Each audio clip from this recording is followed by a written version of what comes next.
Do, do, Do, do, do. And we should be live by now. Yay! We're live. Kristina, tag me in a post. I don't know how to do that from here. I did it. I didn't tell you about it. Oh, shit. Okay. So we're live here in the pod space. My name is Samson, curator of the pod space, and the beautiful in front of you, Kristina Canady. Take it away, Kristina.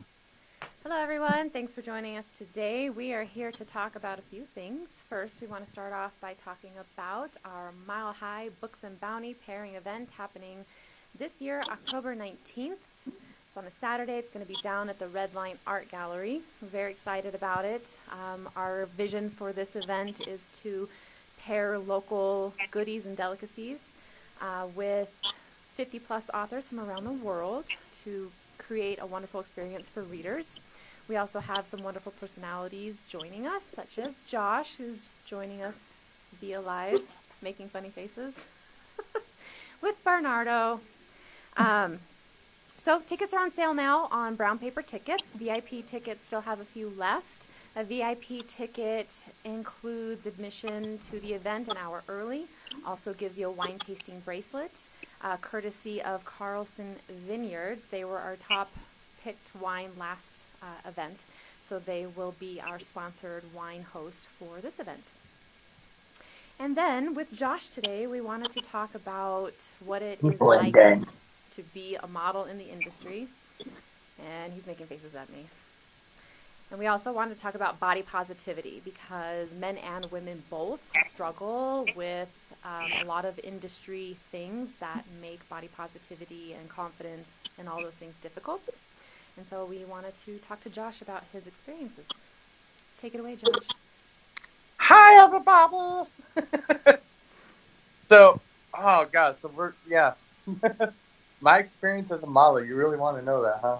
Yes, people need to know. People don't know what it's like to be on the other side of the camera. All they see is this pretty face that goes up on books, and they don't understand. You really got to think. So you've been at a photo shoot with me. Yep. And what goes behind the scenes has a lot to do with in front of the lens. So when you're in front of it, I mean, the amount of fun that you can literally have. There's some people out there that just take things way too seriously. True. And not dropping names of people, but they take things way too serious. And when you're a model, you've got to be relaxed. If you're not having fun, you're not going to get the best shot. She just took my purse. That's my purse. But yeah, as experience though, being, still, for me, I still believe I'm up and coming in the industry because it's very rare for somebody of my stature to be in this book world. I mean, we think back in the days on covers, we think of, Fabio. That's what everybody automatically, like Fabio, you do those kind of covers? No, I haven't had a reconstructive surgery on my face. I didn't get hit by a bird while riding a roller coaster, so. But I think that's why it's so amazing having models such as yourself in the industry because you represent such a beautiful transition of what real masculinity looks like. And that's so important. We want more realism so we can connect with our books and our stories. And those fabricated images of masculinity just aren't, they're just not real. And so you bring this beautiful transition into the cover world, which I love so much. Yeah.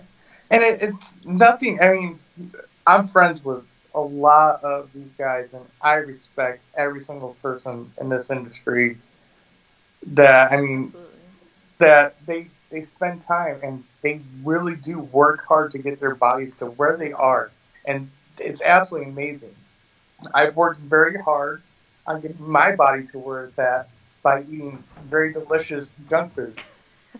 And and they respect that for me too because, you know, I can eat a little Debbie and kind of make them feel a little bit bad about it too. But Yeah. you know, But we need both sides of the spectrum. We need all exactly. the sides of the spectrum in the industry because those men do work very, very hard, and women. They work very hard. Absolutely. Yeah. I mean, they really do work really hard. And as a male model, we get a lot of credit, and I think that what's missing out a lot is the women don't get all the credit in the cover world for all the hard work that they do, and they're missing out there. True. I see consistently, you know, over the past few months, we saw body shaming, and we saw a lot of people who were sitting there and they were really just going off about, these people were body shaming them. But at the same time, how many of them have a plus size model on their cover? That's a good point. I mean, I saw in many places people saying, I don't ever see any plus size models out there. I don't even know of any. I'm not that well known, but still known at the same time. And that's when things like that occur. Well, word gets out, and people are starting to find out more and more. And I love the fact that there's women out there that have gotten together and decided that they're going to do a full plus size shoot together, which I think is absolutely amazing. And I wish I could be there, but unfortunately I'm unable to, because I would love to shoot with every single person. Somebody asked me to shoot with them, I'm not going to turn them down. I don't. It's what's going to make them happy. Okay. If I'm requested, to come down and shoot, of course I'm going to, and I'm going to give 100% to it, and make sure that some magic occurs in front of that camera, to where people are going to help. And then I'm also different than a lot of people because I actually read the books that I'm on the cover of, which is awesome. And I push every single cover that and book that I'm on. I'll do what I can to help the authors out, and sharing other models, the work that's out there. There's so much good work across the spectrum from everybody.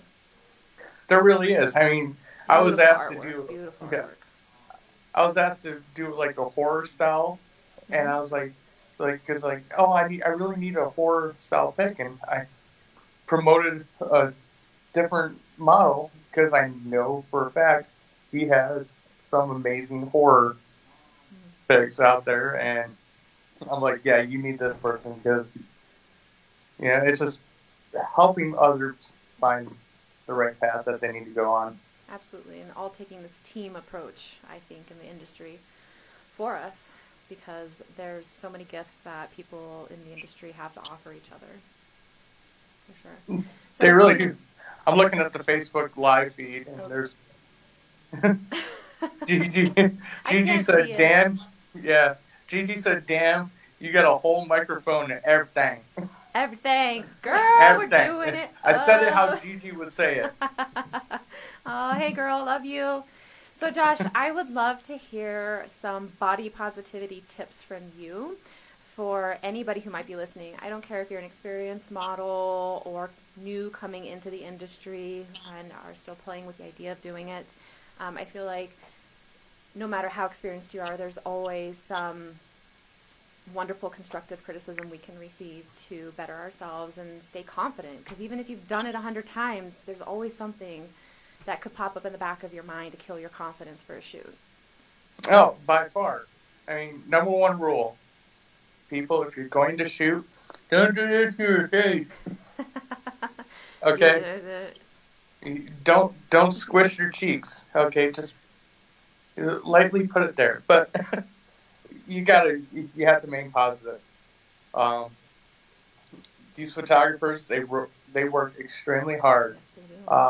I'm a plus size model, but I also have eczema.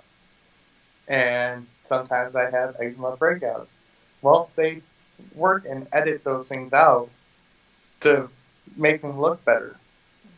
But body positivity, there's so many beautiful. I would love to see more women in this industry. And of course, I want to see more plus size guys in this industry. I don't want to be the only one. I was able to break a mold Now we got to keep tearing down the rest of that wall Absolutely. and keep pushing through. Mm-hmm. There's plenty of books out there for all of us to be on covers of. If it's your dream, go for it. I get people asking me all the time, like, how did you get into it? Luckily for me, a photographer asked me to shoot. But I know some photographers, you won't get asked. So just talk to them. See what that you can do to get in front of their lens. It might cost a little bit. Invest in yourself. Invest in your dreams. Exactly. If you don't invest in yourself, you're not investing in your dreams. That's absolutely correct. As was that one saying go, you can either live your dreams or you can work for somebody else's dreams. Amen. So, but you can't look at, if you look at yourself negatively with your body, your weight, and how your body looks, then all you're going to do is put that negativity in front of the camera as well. If you're not positive about it, yeah. I mean, and you got to have fun behind the scenes. Yeah, absolutely. All right. I mean, some of the best shots are us laughing our asses off in the background, while others are trying to actually get a serious shot in, and we're just sitting there making faces at each other. Or pop culture references. Oh yeah, I mean, tons of pop culture references. Yeah, gotta have fun with it. But this event that's coming up, I mean, we're going to have so much fun. Mm-hmm. I get to come back down to Denver, and it's one of my favorite cities in the entire United States, except for the airport because it's so damn far away. I got you. I'll come pick you up. It's a horrible location for an airport. Like, absolutely horrible. I understand, but man, that just, how far that is out, that's just crazy. But I get to come back down to Denver. I'm excited for it. I know you're excited to have me back down. Wine and beer, and we have a taco truck. Come on. And we're going to have burlesque. And a hugging booth. And a hugging booth. So Josh, everyone, is going to be running a hugging booth to raise money for our nonprofit that we selected to be our nonprofit for the year, which is the Gathering Place, which is a wonderful, wonderful organization that does so much work to help homeless women, transgender, and children in the community. They're one of the only shelters that will actually help women, children, and keep them together, as well as transgender. So we're so excited to be working. And that's great. Yeah. Yep. And we're doing it too because I give the best hug. And he does give the best hugs. Like, if you just come for the hugs, if nothing else. But also all the amazing books that are going to be there. We have genres from across the board. I'm really excited. We have romance, we have mystery, we just have an amazing variety of authors coming, which I couldn't be more grateful for. And a photo shoot. What? Yeah, there'll be photo shoots as well. So much more fun to be had. All right, so we are going to transition to the next spot. Just want to take a couple minutes to talk about my new book coming up. It's called The Undomestication of Freya. And how this book came about was after a women's group I went to, we were discussing the topic of who told you what it means to be a woman. And there was this beautiful dialogue that happened after with a group of women about all of the standards they felt like they had to uphold at all times. And our group leader at the time was questioning us, like, well, why is that a thing? I was like, oh my God, she's right. Why is that a thing?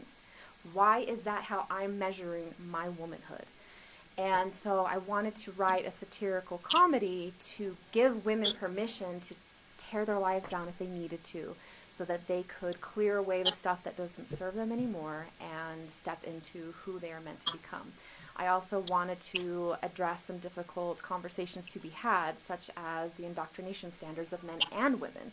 I interviewed a bunch of men for the last chapter in the book, asking them what their definition of masculinity was and who told them that that's what made a man. Because if I as a woman was having these questions, of course men are having the same thing. And how do we across the sexes begin to have these conversations, these hard conversations that redefines what masculinity is and femininity in a healthy way for men and women, because we're all evolving. The whole stay-at-home perfect Stepford housewife scenario with the 2.5 kids and the dog and the picket fence, it's not a reality for most people anymore. Our whole culture is evolving, and so to evolve together in a healthy way, men and women, we need to have these open dialogues. So that's what inspired the book. I throw a lot of my brass comedy in there as well, and some also comedic situations that have some real life context to them, either be from my friends or myself, these stories that had to be told in a funny way. So I'm going to read a little excerpt real quick, just a few minutes. This is a pivotal moment towards the end of the book where she's gone through a bunch of questioning of herself and standards and what she doesn't want in her life anymore. And she's doubting herself now. Like, I hate who I was. I want to become this over here, but I'm doubting myself. And so she's in a Pilates class with her best friends. She's not feeling real well. And this is where the scene starts. Glancing around the room to catch our classmates' fit bodies prepare for the upcoming hour, my friends included, it's hard not to have flashes of those 1980s workout videos. Or maybe that's really a comedic projection of my own self-judgments in the Torrent building upstairs in the good old noggin. My body feels out of place here. I've always been thick and curvy, never a lean, mean muscle machine, though I enjoy physical activity. Up until recently, physical self-improvement hadn't ever been a huge priority. Simple elegance at a cost-effective price point was enough, until it wasn't. Focusing on doing things that make me feel good felt overindulgent in the past, a guilty pleasure. Wearing makeup, getting new clothes, and now working out wasn't a cry for an affair like my husband so lovingly accused me of. It was a demand for self-empowerment and self-love. Instead of being the mousy people-pleaser who was afraid to stand out and incessantly worried about protocols, manners, and being accepted by the social circles we so desperately try to be a part of, I wanted to feel strong, independent, self-assured. I want to be fearless in the pursuit of embracing who I am and brave enough to stand apart. I want to shed my internal need to dilute myself in any setting. More importantly, I want to model for my kids the grace, courage, and beauty of individuality and teach them to question everything, because settling for the Kool-Aid that society all around is trying to force down everyone's throat is a load of shit. It's a story they want everyone to get summer camp jazzed about, to the point of becoming blind to the truth. It's easier to make sense of and control ignorance. The rule breakers, the trendsetters, the liberal mouthpieces fight for the very things I'm finding more and more crucial to my own existence. Women like Elizabeth Cady Stanton, Susan B. Anthony, and Lucy Stone fought for more. They were fundamental for women's voting rights. I need to demand more of myself, of my life, including a relationship with a man who expects more and challenges me to do more also. Not a man who embodies the patriarchal beliefs that continually feed the stupid stories of subservient roles, and at one point robbed women of basic human rights such as voting. Those issues haven't gone away. They have alternatively adopted more covert disguises. With the rise of the Me Too, the suppressed feminine voice is rising through the ranks as it alters the very fabric of society. But the damage of past trends still infects even the smallest of womanly intrinsic behaviors. Insert self-doubting. My attendance here, for example. Our voices matter. Our thoughts, feelings, and opinions are just as powerful as any man's. Me deciding that I need to go against the grain and challenge whatever squeezes the life out of me, much like these hot pink sausage casings on my legs, has nothing to do with the midlife crisis and everything to do with who I want to be, as well as who I want to model for my daughter. Yes, my firecracker. Her name is Lily. The thought of my wild daughter ever believing that she has to play small, bow down, or sit idly by with her future husband, while her future husband goes and does whatever the fuck he wants without a single consideration towards her, is the final straw. I refuse to normalize a world for her where women continually do for others at the expense of themselves, simply to keep the peace or seek love or validation. And over my dead body, will it ever be okay for her in her adult life to roll over for a man and have sex with him just to keep him happy when she really doesn't want to? I did that for years, and so did my mother and her mother, and so on. The thought of my daughter picking up those, as well as many other destructive patterns, is finally the thing that burns through my zombie fog that I've been living in all week. It ends with me. So that is a little excerpt from the piece that I am producing, and it is in editing, and it will be out March 20th. Pre-order links I will post in the comments to this live video. They're also on my Facebook page, on my Instagram. They're on Amazon. We're doing a pre-order sale of only $1.99 for digital download on all platforms, whether you're on iBooks or Barnes & Nobles or what have you. Anyways, I would love to thank We Are Denver for hosting us today. We're going to be coming in once a month to interview authors and models, talk about the industry, talk about awesome books, talk about the event coming up in October. And thank Samson over here. You can't see him, but thank you, Samson. They can hear me, though. Thank you, Josh, so very much for taking your time on Sunday, last minute, to do this piece with us. Is there anything you want to add, my dear? No, but yeah, actually, much love. Miss you. Miss you too. I'll see you actually in July. Heck yes. All right. All right, thanks everybody, and I hope you have a wonderful Sunday. Cheers. Peace out.